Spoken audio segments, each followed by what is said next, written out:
नमस्कार दोस्तों, आज मैं आपको सुनाऊंगी धर्मराज जी और सास बहू की कहानी। बहुत पुरानी बात है। एक गांव में एक बुढ़िया माई अपने बेटे बहू के साथ रहती थी।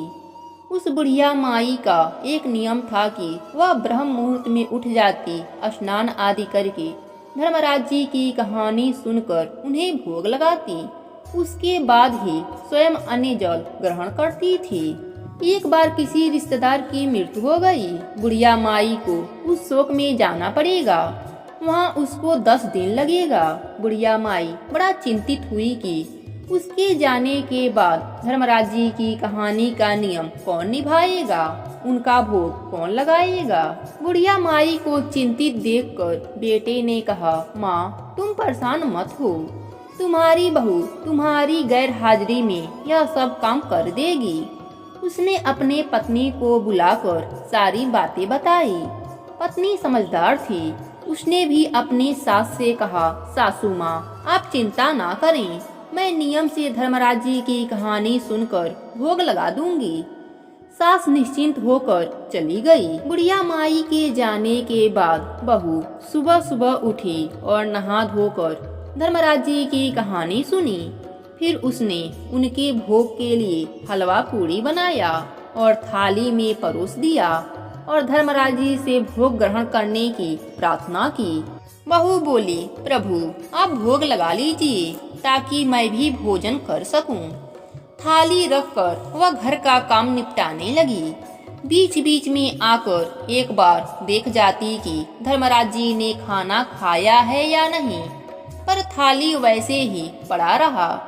पति काम पर चला गया था। बहू ने भी सारा काम समाप्त कर लिया। वह सोच में पड़ गई कि धर्मराज जी ने खाना क्यों नहीं खाया। यदि कुछ दिन नहीं खाएंगे तो कमजोर हो जाएंगे। सास वापस आएगी तो मुझ पर गुस्सा करेगी। बहू स्वयं को दोष देने लगी, शायद मेरे ही पूजा पाठ में कोई कमी रह गई। तभी प्रभु ने भोजन ग्रहण नहीं किया। वह धर्मराज जी के आगे हाथ जोड़कर प्रार्थना करने लगी, आप खाना खा लीजिए, नहीं तो मैं भी भूखी रह जाऊंगी। धर्मराज जी मन ही मन सोचने लगे कि बहू तो बहुत ही सीधी और सरल स्वभाव की है। यदि मैं भोग नहीं लगाऊंगा तो मुझे प्राणी की हत्या का दोष लगेगा। धर्मराज जी मूर्ति से निकलकर भोग ग्रहण कर लिया और बहू से बोले, मैंने खाना खा लिया है, अभी मैं धर्मलोक कुछ काम निपटाने जा रहा हूँ, शाम को खाने के वक्त आ जाऊंगा। अब रोज यह होने लगा। जब 10 दिन बाद सास वापस आई तो सबसे पहले वह धर्मराज जी की मूर्ति की दर्शन करने गई, पर मूर्ति वहाँ नहीं मिली। सास ने बहू से पूछा, धर्मराज जी की मूर्ति कहाँ है? बहू ने कहा, धर्मराज जी तो धर्मलोक गए हैं, वह शाम को खाने के टाइम आ जाएंगे।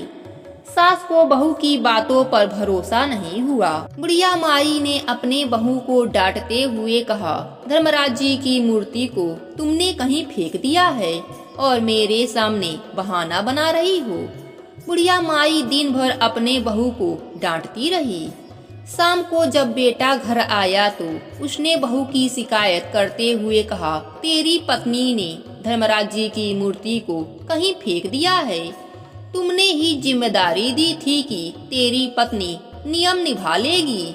बुढ़िया माई के बेटे ने अपने पत्नी से पूछा तो पत्नी ने वही बताया जो सास को बताया था।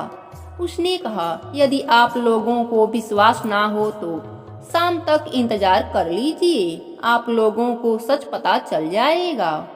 बेटे ने माँ से सब्र करने को कहा ताकि सच सामने आ जाए। शाम को धर्मराज जी की मूर्ति प्रकट हो गई। बहू ने कहा, सासू जी देखिए, आपके धर्मराज जी आ गए। बुढ़िया माई को फिर भी यकीन नहीं हुआ। उसने कहा, तूने जरूर कहीं छिपा दिया होगा और अब रख कर बोल रही हो कि धर्मराज जी आ गए हैं। बहू रोते रोते धर्मराज जी से सहायता करने की प्रार्थना की। धर्मराज जी प्रकट होकर सास को दर्शन दिए। तब सास बोली, मैंने सारा जीवन आपकी कथा सुनी, आपको भोग लगाया, पर आपने इससे पहले कभी मुझे दर्शन नहीं दिए। धर्मराज जी बोले, तुमने मुझे केवल एक मूर्ति समझकर भोग लगाया, पर बहू ने इसे साक्षात जीव समझा। सास की आंखें खुल गई, उसने हाथ जोड़कर क्षमा मांगी। धर्मराज जी बहू को अन्य धन्य दिए और सास को अपने साथ स्वर्गलोक ले गए। वहाँ पर वह सुख से रहने लगी। हे धर्मराज जी, जैसे आपने सास बहू पर कृपा करी, वैसे ही आपकी कहानी कहने वाले, सुनने वाले और हुंकारा भरने वालों पर भी अपना कृपा बनाए रखना। जय हो धर्मराज जी की।